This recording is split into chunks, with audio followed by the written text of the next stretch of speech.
talk today. I want to try and bring us from where we got to yesterday with the outbreak of the French Revolution and the Declaration of the National Assembly in 1789. I want to take us through to the rise of Napoleon Bonaparte by trying to break up the history of the French Revolution into these four time periods. When the revolution begins in 1798, and it begins with the Declaration of the National Assembly at the Tennis Court Oath, which precedes the fall of the Bastille, which is on July 4th, 1788. It precedes the Women's March on the Tuileries Palace and the Women's March on Versailles. It precedes a lot of these different events. The revolution really begins with the Tennis Court Oath, the National Assembly that is being declared. And for the next 2 years or so, between 1798 and 1791, you've got the period known as the National Assembly period, where a whole bunch of laws are passed by the French Revolutionary government. So you have what's called the Civil Constitution of the Clergy that's brought in, which brings the church under the control of the state. Priests are now paid by the state, which means, just like Louis XIV used the priests as his propaganda voice box, the revolution, the National Assembly, can now use the priests to give out their messages and to give out their new rules and regulations and so on and so forth. So the Civil Constitution of the Clergy is passed. The Declaration of the Rights of Man and Citizen is passed, which is very similar to the American Declaration of Independence. You already looked at that and compared and contrast those two documents, which are born out of the ideas of the Enlightenment philosophes, John Locke, Jean-Jacques Rousseau, the Baron de Montesquieu, Beccaria, etc. All of this stuff happens in the first period of the French Revolutionary phase, 1789 to 1791. The king is brought from the Palace of Versailles in 1789. In the summer of 1789, he is brought into the city of Paris. And he's brought there because the Women March, there's this whole crowd of people that in the summer of 1789, when the Great Fear happens in the countryside, so peasants go and attack their manor houses and destroy the manor houses, destroy their records of debt, which we talked about yesterday.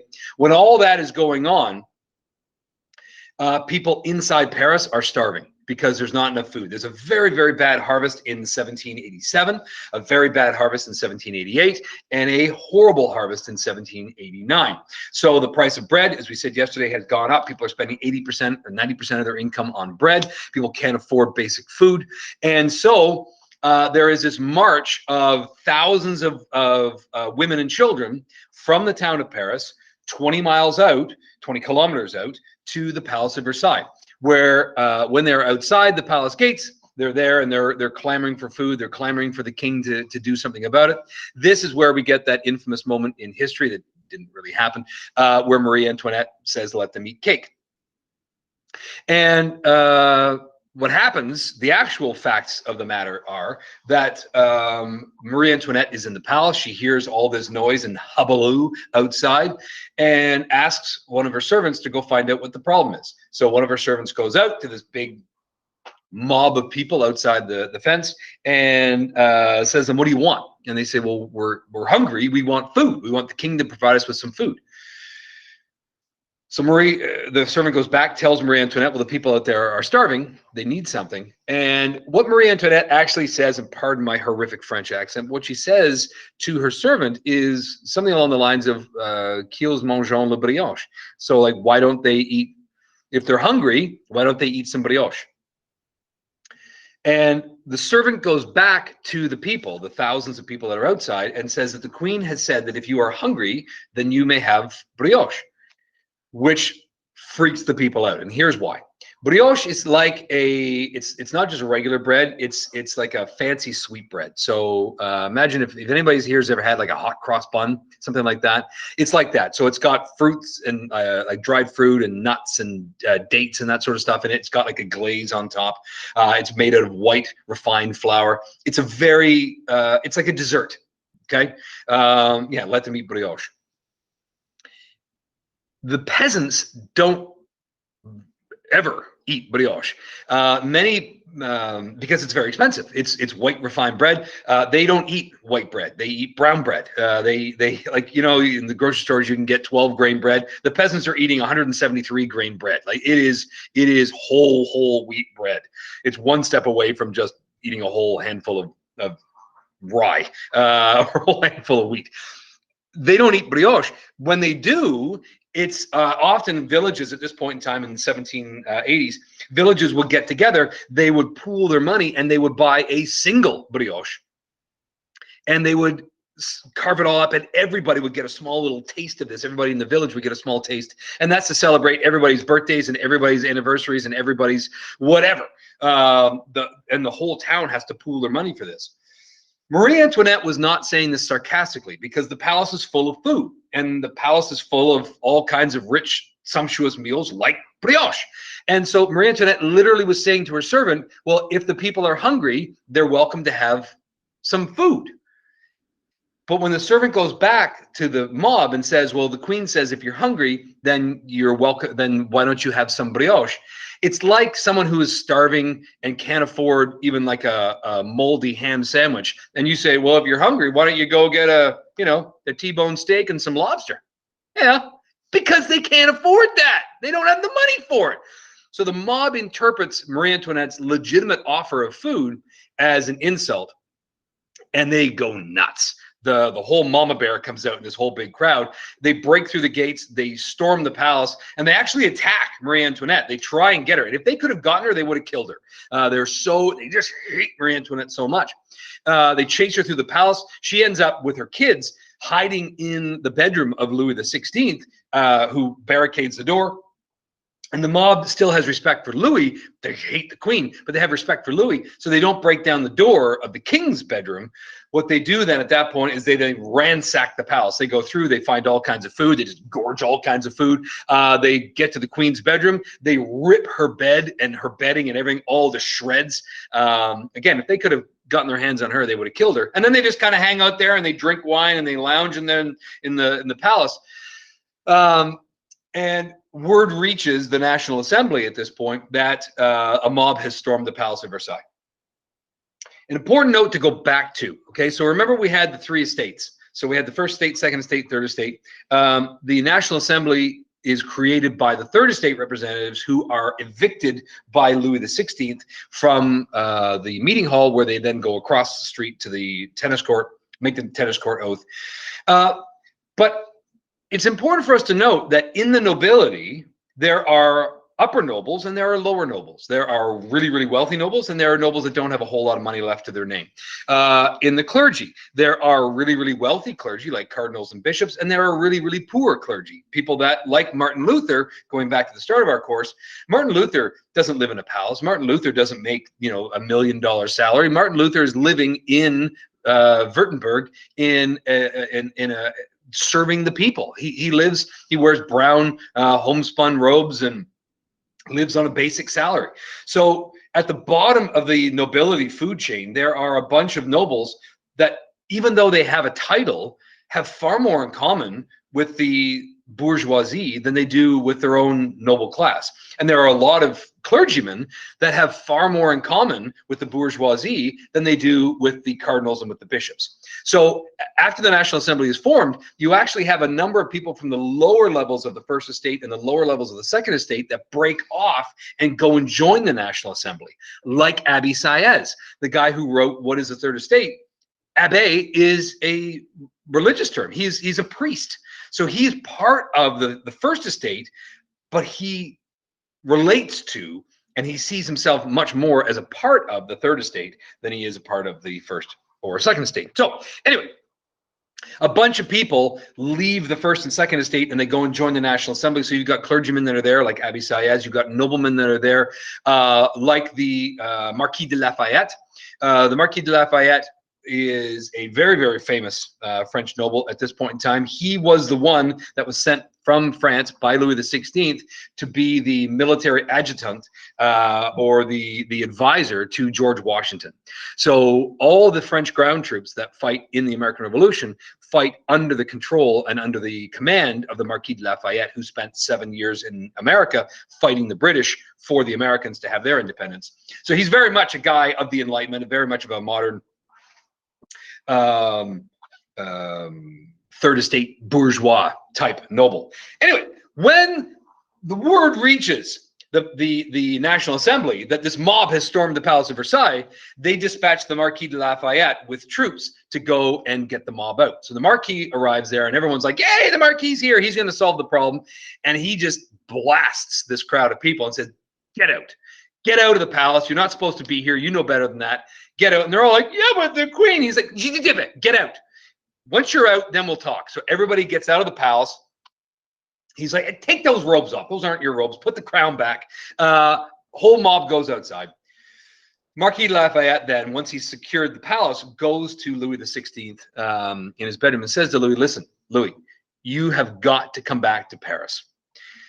And Louis is like, I'm not going to Paris. Are you crazy? Look at that mob out there. They tried to kill my wife. And he's like, listen, buddy, if you come back to Paris and you see how the people are living and you see how poor they are and you see how desperate they are for real change.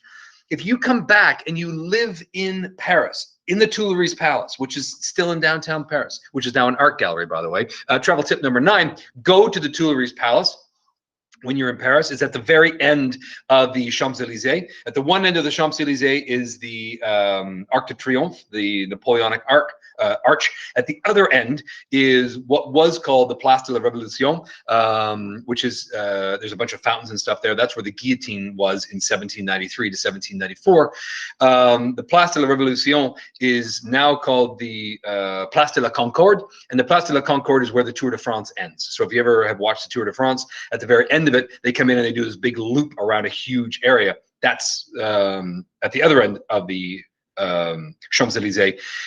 Outside of the Champs-Élysées, around this Place de la Concorde, you've got 2 big buildings. One is Les Invalides, which is the hospital that Napoleon built for the soldiers wounded during his wars. And the other building that borders the Place de la Concorde, or the Place de la Révolution, is the Tuileries Palace.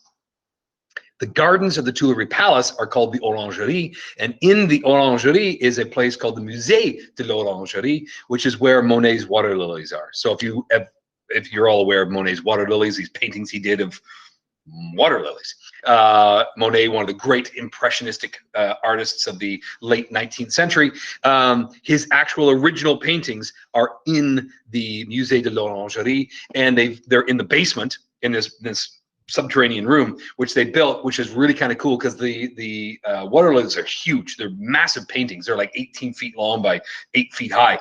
And they built a room for these paintings, which is like a round circular room. And in the middle of the room, there's this circular couch that you can sit on, and you can sit there and there's sounds of like the forest and nature and so on. So while you're there, you walk into this room and you sit down in the middle of Monet's water lilies, and you're literally surrounded by the forest that he was painting in, because the forest is all there and the water lilies are all around you. It's kind of a cool place to go.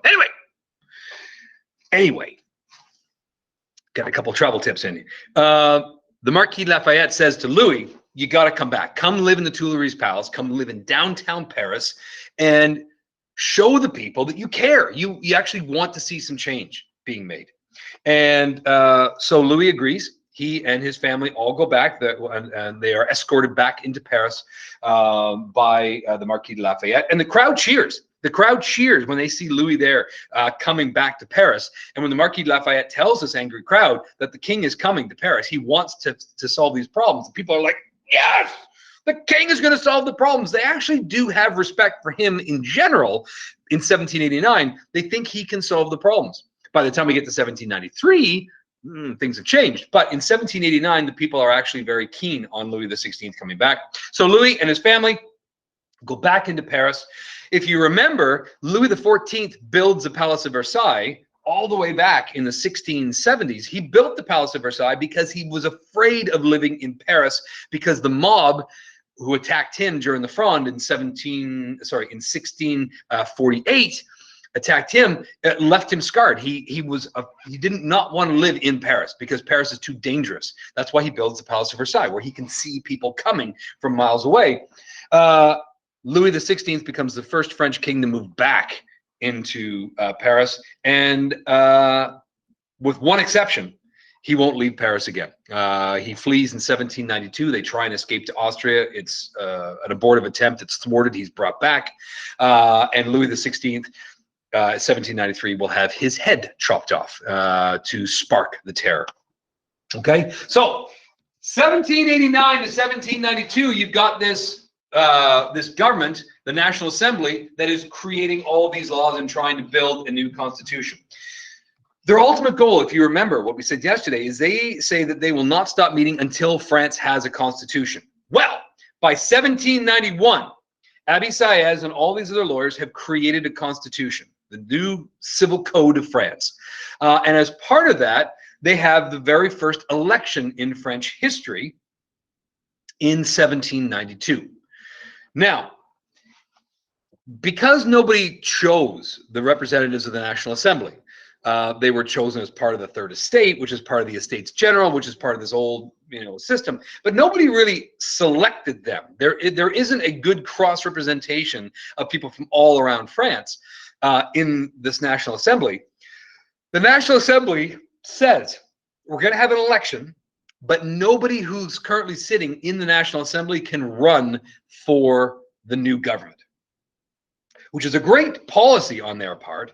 It's a real nod to democracy, saying, hey, nobody selected me, so I'm going to let you choose your own representatives. But the problem is, the people that were chosen to be part of the National Assembly, part of the Third Estate, were chosen because of their legal merit, because of their intelligence, because of their whatever. They were actually fairly qualified people to be in the new government, and they excused themselves from being in the new government. So when the election happens in 1792 to create what is called the convention,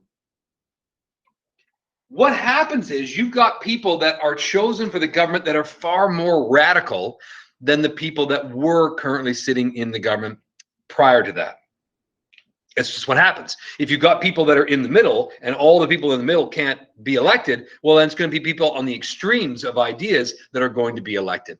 And there are two main groups that make up the convention, two main groups of people that become known by a collective term. The two groups that make up the convention are the Girondins and the Jacobins. The Girondins and the Jacobins are so named because the Girondins are mostly from the south of France. So where there's a region in France in the south called the Gironde. So as a result, people that are part of this group become known collectively as the Girondins, even though they don't all come from France, from the south of France, but they're referred to by that name. The Jacobins are called that because the vast majority of the people that are part of that group belong to the Jacobin Club, which is a gentleman club in Paris. So they're all lawyers and so on. The vast majority of people that make up this government are lawyers. No representatives really from the First Estate or Second Estate. It's all Third Estate representatives, bourgeois representatives that make up the convention. The Jacobins are much more left-wing, much more radical than the Girondins, who are much more conservative, much more traditionalistic, and so on. And by the way, here's a little fun tip for you. You all took civics, which I know was your favorite course in high school. In civics, we talked about left-wing politics and right-wing politics, right? And you probably did a political spectrum thing. So you've got, if you did the political spectrum of Canada, then on the left-hand side of the political spectrum, you've got the Liberal Party, who's here, right, sort of centrist. You've got the Progressive Conservatives that are slightly to the right of that. You've got the NDP that is far more left-wing than the Liberal Party. You've got the Bloc Québécois, which is somewhere out here. That's not even part of the political spectrum. That's just sort of saying, yeah. Anyway, when we talk about left-wing politics and right-wing politics, that idea, that terminology comes from the French Revolution. And the reason for it is that where the convention meets, in the convention hall, there is a big central rotunda where they all meet, where they all gather and so on. But off of this big building, okay, so imagine you got a building that's got a big sort of central rotunda there in the middle, and then off to the side, you've got these wings that come off of the building. The sides of a building, if anybody's ever doing a crossword puzzle, like the math hall and the English hall in Preston, it's either called a wing for a building or it's called an L, E-L-L. So if you ever get a three-letter word in a crossword for the wing of a building, it's L. There you go, helped you out. The wings of the building are where the offices are for the Jacobins and the Girondins. The Jacobins have all of their offices in the left wing of the building, and the Girondins have all their offices in the right wing of the building. So as time goes on in 1792, policies that are being advocated by the Girondins become referred to collectively as right-wing policies, because those are policies that come from the right wing of the actual building, and policies that are advocated by the Jacobins become known as left-wing policies. So that's where we get left-wing and right-wing politics from, is from the French Revolution. Anyway, the Jacobins are led by a guy named Maximilien Robespierre. Maximilien Robespierre is a very radical anti-monarchist. The Jacobins in general are anti-monarchy. The Girondins in general are pro-monarchy. The Jacobins in general are pro the poor and making sweeping changes to the governmental policies. The Girondins in general are pro rich and wealthy, and they are far more conservative in what they want to do. They don't really want to see massive sweeping changes in French society. The Jacobins do. So the Jacobins eventually become the dominant party in France. And they become the dominant party primarily because of a few mistakes that are made by Louis XIV and Marie Antoinette, like Louis XVI and Marie Antoinette in 1792 try and flee from France. They try and escape to Austria. They're caught and they're brought back to Paris. That wouldn't have been terrible for Louis, except for the fact that Louis leaves a note for the convention saying that, dear convention, I don't want to be a constitutional monarch, which is what the constitution has been created. So Louis is now a constitutional monarch like in England. His powers are limited. He's primarily ceremonial. He says, I don't want to be a constitutional monarch. I want to be an absolute monarch like my granddaddy and my great-granddaddy before them. When I come back at the head of an Austrian army, I'm going to kill you. Not a good note to have left. I'm paraphrasing what he said, but it's not a good note to have left, because when he's brought back and that note is presented to the convention, now you've got a problem, because you've got a government that is led by a constitutional monarch who doesn't want to be a constitutional monarch. The Girondins are saying at this point in time, well, let's just give Louis another chance. The Jacobins are saying, no, he's made his bed. He doesn't want to be the constitutional monarch. He doesn't want to be the king of France anymore. I say we don't let him be king of France anymore. We get rid of him as king.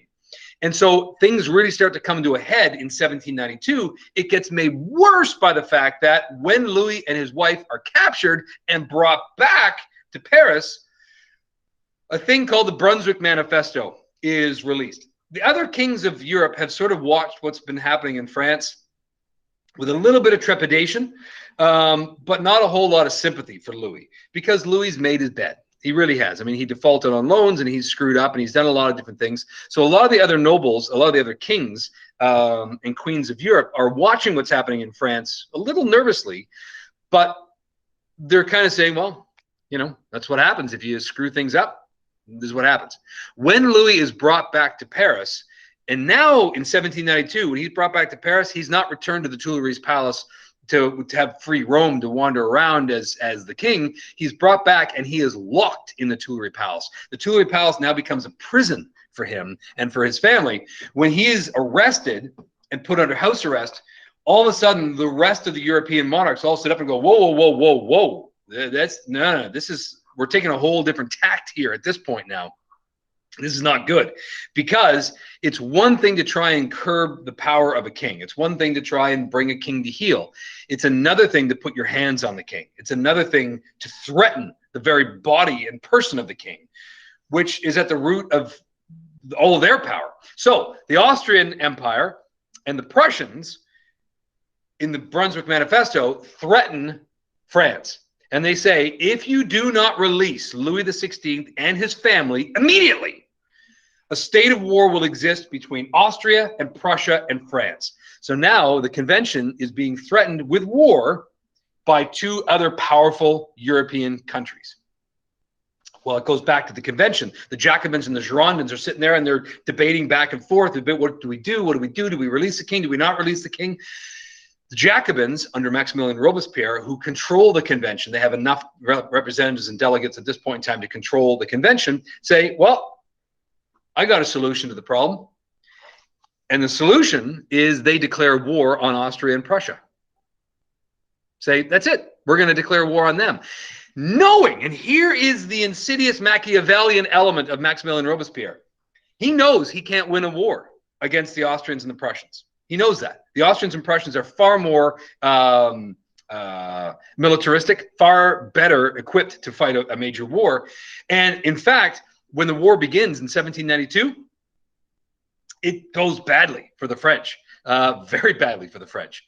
But this is exactly what Maximilien Robespierre and the Jacobins wanted.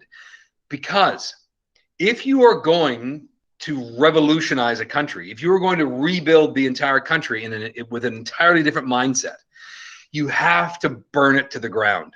And that's Maximilien Robespierre's plan. Let's back ourselves into a corner. Let's get the people of France to see Austrian troops on French soil burning and raping and pillaging, and Prussian troops on French soil burning and raping and pillaging. And who are they going to blame for that?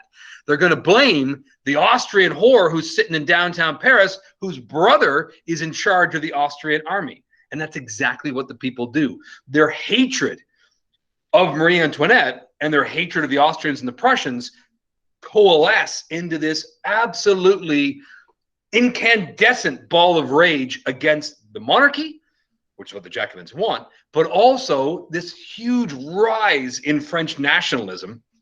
We have to defend la patrie. We have to defend the country against these foreign invaders. And people flock to the Revolutionary Army's banners. 500,000 people volunteer to fight in the French army against the Austrians. 500,000 people. The Austrians and the Prussians invade with 25,000, 30,000 troops, and all of a sudden they're hit with a wall of French soldiers coming at them hard and fast. What happens is the Prussians and the Austrians are turfed back out of France by the French Revolutionary armies. This rise of French nationalism happens. The Jacobins say, you see, if we just get rid of the king and we get rid of the queen, then we can do amazing things as a new government. People are all like, down with the king, death to the king, death to the queen. And the Austrian and French armies, sorry, the French armies, after they push the Austrians out, continue into Austria, and they wage war in Austria now, and they follow into Prussia, into the Germanic territories, and they start attacking inside the Germanic Confederation, the Germanic territories. So it will be the present day, the territories of, the cities of Hamburg and Dresden and in the Black Forest and that whole area, which is all part of Germany. French armies going to there, French armies going to Austria, and as they're going through the countryside, they don't rape, they don't pillage, they don't burn. What they do instead is they spread revolutionary fervor. And people that are peasants in Austria join the French army to fight against the Austrian monarchy. And people that are peasants in Prussia joining with the French armies to fight. And so now you get a spreading viral infection of revolutionary war rippling all across Europe in 1792 into 1793. There's also a horrific side bent to this, which is a thing called the September massacres in Paris. As hatred of the Austrians and Prussians reaches a fever pitch, and as all this gets focused in on Marie Antoinette, there is an event called the September massacres where 1,200 people that are noble or even upper class bourgeoisie are attacked by angry, poor people in Paris, and 1,200 people are butchered by this angry mob in September of 1792. The people are strung up from lampposts, people are hacked to death with hatchets and so on. The worst event that to give you a sense of how bad this really is. If you don't like graphic stories, then just turn off your ears for a second. The Princess de Lamballe, who was Marie Antoinette's best friend, BFF forever. The Princess de Lamballe had not fled Paris. When a lot of other nobles have fled, a lot of them have gone to other parts of Europe where they have family members. The Princess de Lamballe did not leave because Marie Antoinette was still in Paris and she was worried for her friend, so she stayed in Paris. Well, the mob gets into the Princess de Lamballe's house. They butcher everybody in the house, all the servants, anybody that works for her. The Princess de Lamballe is brought out into the street. She is stripped down naked by the crowd, and she is disemboweled by the crowd. So they just rip open her stomach, pull out her intestines, disemboweled. Her breasts are cut off. She is stabbed over 170 times by the crowd, by all kinds of people just getting in there. She's decapitated. The crowd then drinks her blood and roasts her internal organs and eats the internal organs of the Princess de Lamballe. So her heart and her kidney and her livers are eaten by the crowd. And then they go marching through downtown Paris with torches and so on, with the head of the Princess de Lamballe on a spike, and they plant that right outside of Marie Antoinette's bedroom window in the Tuileries Palace. Things are getting ugly, folks. This is really how the French Revolution starts to spiral down into madness in 1792 and into 1793. And this will then lead us to the Terror, okay? Louis XIV, Louis XVI, now a hanger-on. He's an unfortunate appendage. He is somebody that is, as long as he lives, as long as he exists, there will always be people like the Girondins who want to reinstate him into a position of power. There will always be the Austrians and the Prussians who want to put the king back on the throne. The Jacobins realize that our best bet, our best way to fully move forward is to burn that bridge. If Louis XVI is dead, you can't put him back on the throne. You can't go back. We can't go back to a constitutional monarchy. And so Louis XVI, in January of 1793, is put on trial. He's put on trial for treason. He's put on trial for a number of different things. It's a foregone conclusion. The judge and jury are made up of Jacobins who want him dead. He is found guilty. And in January of 1793, Louis XVI is brought out of the Tuileries Palace to the Place de la Concorde, the Place de la Révolution, where a guillotine has been erected. And on this high platform, which stands 10 feet high, so the entire crowd can see, in front of a capacity crowd, Louis XVI's head is chopped off. His head is held up in the air. The whole crowd cheers with rage and cheers with joy. The king is dead. And this ushers in the period known as the Terror. The Jacobins, under Maximilien Robespierre, now realize that we can eliminate any of the enemies of the state that we want by trying them as enemies of the state. And they do. So they begin to execute other nobles. They begin to execute. So Marie Antoinette is executed in the summer, July of 1793. The reason why this happens, a whole bunch of laws are passed. So you can be found guilty of treason based on the testimony of somebody else. That's the only evidence the revolutionary tribunals need. Revolutionary tribunals are set up all across France, and they put people on trial for not being revolutionary enough, not having enough revolutionary fervor, not being as deferent to the ideas of the revolution as the Jacobins want them to be. In the summer of 1793, July of 1793, one of Maximilien Robespierre's closest confidants, a guy named Marat, is stabbed to death in his bathtub by his mistress, a woman named Charlotte Corday. Marat is killed because Marat is an abusive alcoholic who threw Charlotte Corday down a flight of stairs earlier in the day. Charlotte Corday came back that night and stabbed him to death. And good on Charlotte Corday for doing that. The Jacobins, however, use this as an excuse to launch the Terror in 1793. They say Charlotte Corday wouldn't have killed Marat by herself. Charlotte Corday must have been working with somebody else. Well, who hated Marat more than anybody? Who has the most to gain by Marat's death? Marie Antoinette, who's been sitting in the Tuileries Palace wearing black since her husband was killed in January of 1793. She is now trotted out. She is charged with treason. She's charged with incest. She's accused of sleeping with her son, which she didn't do. She's accused of all kinds of things. And in July of 1793, she is executed. Then members of the royal household are executed. Then any other nobles they can find are executed. By the time we get to August of 1793, the Jacobins start exercising old scores by killing off the Girondins and putting them on trial. By the fall of 1793, the Jacobins are starting to put other bourgeois members of the Third Estate on trial for treason, not being revolutionary enough. By January of 1794, the Jacobins even begin putting Jacobins on trial. And Robespierre's number 2 guy, a guy named Danton, is accused of not being revolutionary enough. He's hustled off and he's executed. Between July of 1793 and July of 1794, 40,000 people are guillotined by the revolutionary tribunals and by the Jacobins. 40,000. This period of history is known as the Terror at the time. It was genuinely terrifying. It was not popular. People were not keen on this.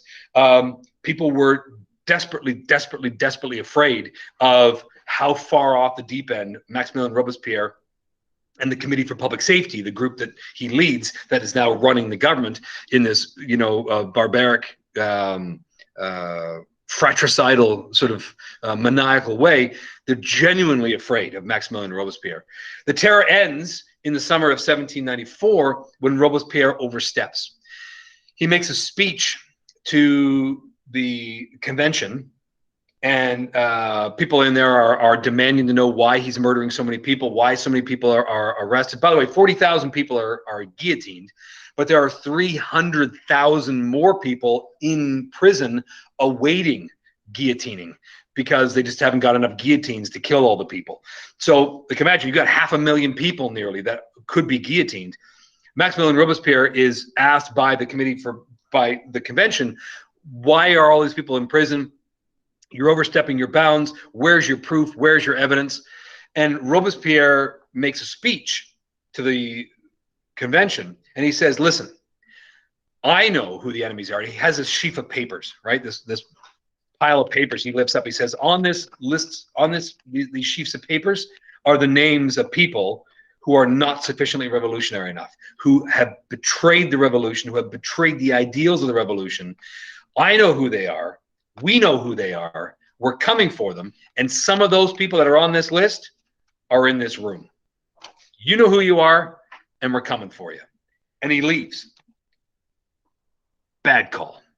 Because when he does that, everybody in the room sits there like, what the hell? He just threatened the entire government with beheading. And people stand up and go, okay, whoa, listen. I didn't do anything wrong. I know I didn't do anything wrong. You didn't do anything wrong, and you didn't do anything wrong, and you didn't do it. We know that we're not the bad guys. We got to stop this. Well, what do? They have a debate, and they pass a bill, and they say the person that needs to die is Maximilien Robespierre. And so they decide in the middle of the night they're going to end the terror. They're going to end the Committee of Public Safety by beheading Maximilien Robespierre and the Committee of Public Safety, who was beheading all these other people. And so the next day, Maximilien Robespierre is arrested. He tries to commit suicide, but he fails. He takes a gun, puts it to his jaw, pulls the trigger. The gun doesn't kill him. All it does is shatter his jaw, so his jaw is kind of hanging off now. Badly wounded. The revolutionary police go and they arrest him. They beat him into unconsciousness, and they drag him then down a whole flight of stairs. His jaw's hanging off, head bouncing off the stairs. One of his other guys in the Committee of Public Safety tries to escape out of a third-story window. Doesn't die, just shatters his legs. He's beaten into unconsciousness and dragged before the Revolutionary Tribunal the next day. So this guy's laying on a stretcher. Maximilien Robespierre's there with a bandage around his head, blood gushing out of his face. The trial lasts about 6 minutes. Robespierre is found guilty. Robespierre is hauled up onto the guillotine in the Place de la Concorde, Place de la Révolution. And his head's chopped off. His head then is held up to the crowd. The whole crowd sees it. The executioner then chucks Robespierre's head out into the crowd. We don't know what happened to it. Historians don't know what happened to it. We do know that later on in the day, kids were using it as a soccer ball, kicking Maximilien Robespierre's head around the Place de la Révolution. It was probably carried away by dogs in the middle of the night. and it vanishes into the ether. That ends this period, the Terror, which then brings in the final phase of the French Revolution known as the Directory. The Directory is a 5-man body, 5 people. And what they say is, listen, obviously the problem with, and this going back, part of the problem with the French Convention, or sorry, the French Constitution that was created in 1791 by Abbe Sieyès and by the National Assembly, is that rather than having a bicameral house, which is what we have, right? So we've got the House of Commons and we've got the Senate. The Americans have the House of Representatives and the Senate. The British have the House of Commons and the House of Lords. Rather than having a bicameral house like we have, the French Revolution only has a single house. The problem with that is that if that house, thank you, Mr. Peters. Mr. Peters just brought me, look at this. He just brought me a coffee. Isn't that nice? The problem with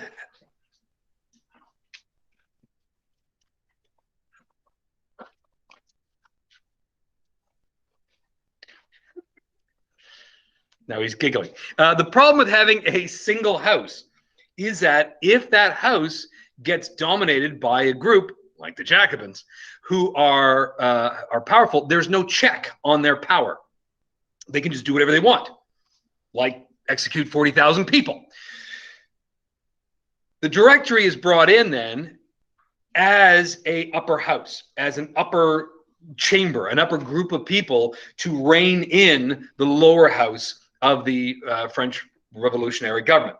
So the Directory is a 5-man body whose job it is to approve all the laws, whose job it is to approve the budgets, whose job it is to do what they need to do to try and get France back under control again. One of the 5 guys is Abbe Sieyès, the person who wrote What is the Third Estate. He has somehow survived the French Revolution. He has somehow survived the Terror, and he is brought back in 1794 to now head up the new government, to take charge of the situation, to bring France back into line, to wind down the Terror, to try and maintain control, civil control, and so on. And they do. They begin to sort of put France back on the straight and narrow path. Unfortunately, they are still at war with the Austrians and the Prussians. By 1794, they're also at war with the Swiss. They're at war with the Dutch. They're at war with the English. They are at war with the Russians. They are at war with the Spanish. They're at war with the Italians. Everybody has declared war on the French after they execute Louis XVI. Every other monarch in Europe goes, hell with that, and they attack France to try and avenge the death of Louis XVI. So they're at war with everybody. There's war happening on all fronts, and it's not going terribly well. As a result, in order to enforce their policies, because the Jacobins had done so much damage in the previous year, literally decapitating the government and all the tendrils of power, because of all that, the Directory is forced to rely very, very heavily on the only branch of government, the only institution in the government that is actually functioning at full speed, which is the military. So the Directory very quickly becomes a military junta that is running France at the point of a bayonet. And as we go from 1795 through 1796 through 1797 through 1798, as the Directory has to rely more and more and more heavily on the military, they have to rely more and more heavily on the guy who is rising like a phoenix in the French military at that point in time, whose name is Napoleon Bonaparte. By the time we get to 1798, Napoleon is powerful enough to have a coup, overthrow the Directory, and famously says in 1798, La Révolution est finie. It's done. Puts himself in as the head of the government, and we enter into the Napoleonic Empire. That's 10 o'clock. That's 1 hour. That's pretty good. That's not bad to have done that in 1 hour. There we go. Are there questions on that? Because I know that is a chaotic period in French history. A lot of stuff going on there, a lot of moving parts, as they say. Any questions about any of that, about any of the characters, any of the individuals, any of the stories I told you this morning? So all the other countries... No, nobody has any questions. Hello? Nobody ever asked me questions. Okay, There's so much information up here. I could give you lots more information. No? Okay. Are your speakers off? Let's go on then, folks. Oh. What happened? Can you hear me now? Come on. One sec.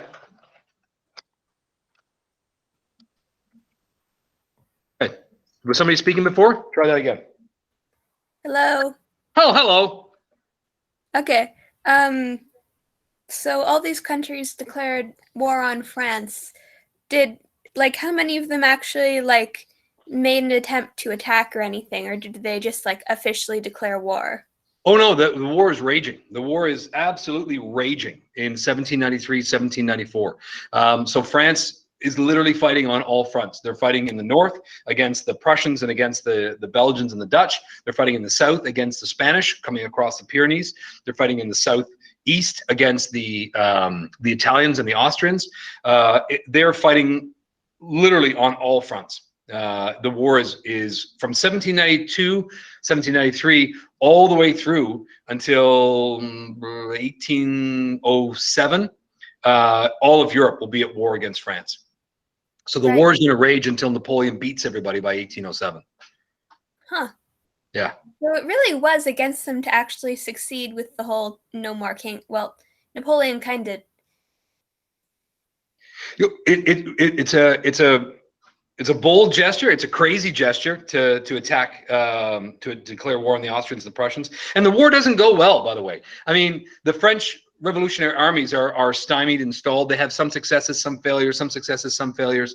But really, nothing dramatic changes until Napoleon is put into a position of authority. He's given an army in 1796. He's given a position of authority. The reason why, actually, what sparks Napoleon's rise to power is when the Directory comes in 1794, after the Terror is ended, they arrest all the known Jacobins.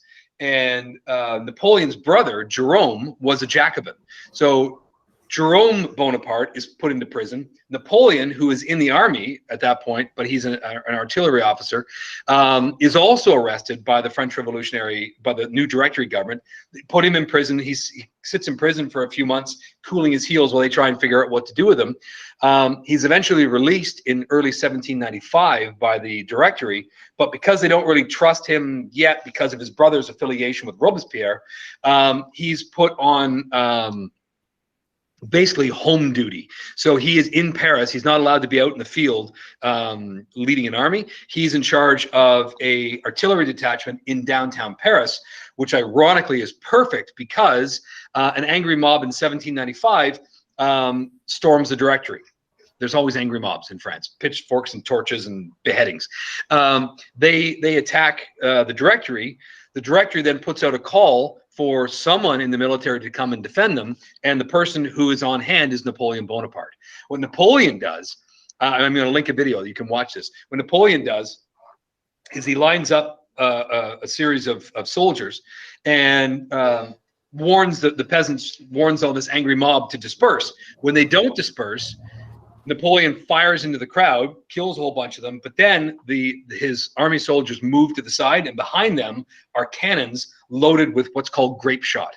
And Napoleon famously, at this point, orders his troops to give them a whiff of grape shot. Grape shot, if you can imagine, a cannon can be loaded with solid shot, can be loaded with which is like a solid metal 25-pound solid ball, or it can be loaded with what's called exploding shot. So you've got a hollow metal ball filled with gunpowder with a wick coming out of it. That's those are the black cannonballs you see in cartoons all the time. But it can also be loaded with what's called grape shot. And grape shot, you imagine like a big, apple juice can or a big, tomato juice can, something like that. So imagine a can about 8 inches high, about 4 inches around, and this can is filled with ball bearings, glass, nails, shrapnel, whatever kind of jagged metal you can find. They fill this can with that, and the can is made out of very thin metal. So what happens is they load the cannon with gunpowder, then they put in this canister of grape shot, and when you fire off the cannon, it's like firing a sawed-off shotgun at close range into somebody. This burst of shrapnel comes out and just shreds people that are in front of it.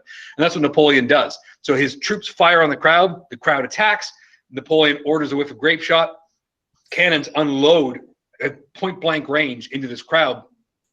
Dozens of people are just turned into hamburger. dozens and dozens and dozens of others are injured and wounded, and they all flee and run away. And Napoleon, who is defending the Directory at this point, and this is the cheeky part of Napoleon, the Directory are watching this happen, right? Because this crowd is out front of the Directory. They're upstairs looking down through glass as Napoleon fires on the crowd. Napoleon then turns around, looks up at the Directory who are above him, doffs his cap and bows, puts his cap back on and walks away. And Abbe Sieyès says, now there's a man upon whom we can build a revolutionary army. Napoleon is then given a command. He goes off, commands the army of the Alps, the army that is fighting in Austria, defeats the Austrians in 1796, defeats the Italians in 1797. Napoleon then just goes on a tear and starts leading. For the very first time, the French Revolutionary armies are beating and beating and beating and beating. Knocks Austria out of the war in 1796. Knocks the Italians out of the war in 1797. Napoleon very quickly becomes the toast of all of France. Everybody knows Napoleon's name by 1798. So, anybody else? Any other questions? I was just wondering, so you know how after the English Civil War, how there was like a detailed record of where Oliver Cromwell's head was, like it was in people's possession, right? Yeah. And you said that no one knows where Maxime Robespierre's head is, but would that imply that people know where like Marie Antoinette or Louis XVI head actually are? Like, yeah. Are they in a museum somewhere or? No, they were reburied. They're buried in the Sacré-Cœur. So once the revolution's over, so Marie Antoinette's body was then buried. Her head was buried with her. Louis XVI's head was buried with him. But they were buried in a common grave near downtown Paris. So that's where all the revolutionary bodies all end up going. When Louis XVIII is reinstated, so when the Bourbon monarchy is reinstated for a very short period of time, between 1815 and 1848, so anybody that watches that's watched Les Mis happens is based on a revolt that happens in 1836 against the Bourbon monarchy. So it's long after Napoleon's gone. But when Louis XVIII is put on the throne in 1815, and he's called Louis XVIII, by the way, not Louis XVII, in deference to, out of respect for the Dauphin of France, Louis XVI's son, who ends up dying after he is beaten and tortured by the French revolutionaries. He dies alone and terrified in the basement of the Tuileries Palace of pneumonia in 1794 after his mom is killed. So out of respect for him, who would have been Louis XVII, the Louis XVIII becomes Louis XVIII. He's a cousin of the Bourbons who survived. He fled France and lived in Europe. Anyway, when he becomes the king in 1815, he has Louis XVI's body and Marie Antoinette's body disinterred from their common grave and reinterred at Sacré-Cœur, where all the other French kings are buried. So Marie Antoinette's body is there, Louis XVI's body is there. They've got a proper burial along with all the other kings of France. But Robespierre's body's not. So Robespierre's head just vanishes. Awesome. Yeah. Anybody else? Crazy time. It's an absolutely crazy gong show of a time in France. And the one thing that really marks the big difference between the French Revolution and the American Revolution is the level of savagery, the level of violence. Absolutely horrific violence in the French Revolution. You don't see that in the American Revolution. So even after the war is over, the American Revolution ends. To make a comparison, really 1783, when the war is over and the Americans have beaten the British, at that point in time, if we compare it to the French Revolution, that's when you would have the terror happening, when you've got people that are called the Loyalists, that were loyal to Great Britain during the entire revolution, who get attacked by the Patriots, the ones that were in favor of American freedom. But when the war is over, the Loyalists are shunned by their fellow countrymen. They're encouraged to leave. They're not welcome anymore in America unless they swear allegiance to the American government. But a lot of them choose to leave. A lot of them choose to go with Great Britain. So that's when all these loyalists then move into Nova Scotia. So we have the Acadian expulsion at that point, and the British kick out the French that are there and make Nova Scotia a British colony for them. But you don't see American patriots butchering and cannibalizing American loyalists after the revolution. They just don't do that. Whereas in France, it's a horrific level of violence in the French Revolution. Very, very brutal revolution. Okay. Here's what I want to do now then. I'm going to go back here and look at this. So, I think you mentioned at one point the Women's March. yeah. There were like various events happening during the terror. Yeah. What was the Women's March? Well, the Women's March is the one in 1789 when the women march on the Palace of Versailles. Okay. So, but again, like I said, so it's not just the terror that marks this level of depravity, but you've got the September massacres in 1792. You've got the Great Fear in 1789, where peasants go out and they murder their local lords and they burn all the manor houses. And that is in 1789, the first summer of the revolution. The Great Fear is horrific as well. There's an example of peasants, to give you an idea. They go into one manor house in the south of France. They capture the local lord and his wife and their entire family. They butcher the local lord's family. They force the local lord and his wife to eat parts of their own children. Then they beat the wife to death, and the local lord is killed by having his gold and silver that he had accumulated, his wealth, turned molten. They melt it all down and they pour it down his throat. They force him to drink molten gold, and he dies as a result of that. Like, just god awful violence in France all the way through the revolution, which is part of the reason why it fails, right? And that's why the American Revolution succeeds in the long run. And say what you want about the United States, or say what you want about whether you agree with their policies or don't agree with their policies and so on. They are the world's longest lasting democracy, and really a testament to the Constitution that's created by the Americans, by the founding fathers in 1783 through 1792. What they're able to do is accomplish a revolution and accomplish a complete change in American society away from a British colony without huge amounts of bloodshed, which is remarkable. So. Okay, here's what we're gonna do. It's now 10:14. I'm gonna post 3 videos that you can watch. No, 2 videos for you to watch. One is about Napoleon and the Whiff of Grape Shot from a 4-part miniseries that was done in France about 6 years ago. It's pretty good. It's in English, so you can watch that. And then I'm also gonna post a video which is kind of a neat video. The guillotine was invented as a humane way of killing people, rather than having people's heads chopped off with an axe, which is what they did, for thousands of years. The guillotine was supposed to be a humane way of killing people. But the question is, how long do you survive if your head's chopped off?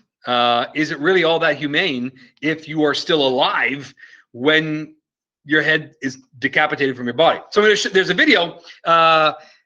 There you go, Kira. There's a video I'm going to show you about that's from the internet, which is kind of neat, about how long can you actually live if you are decapitated. So it's about the guillotine. So I'm going to show you a guillotine video. Watch that, and it's a cartoon, so it's not graphic. And then watch the Napoleon Whiff of Grape Shot video. Come back here, folks, at 11:30. At 11:30, and I'm going to assign to you your next summative task, which is about Napoleon Bonaparte. Okay? Any last questions? Okay, so watch those 2 videos. I'll see you back here in 1 hour 15. Bye, everybody.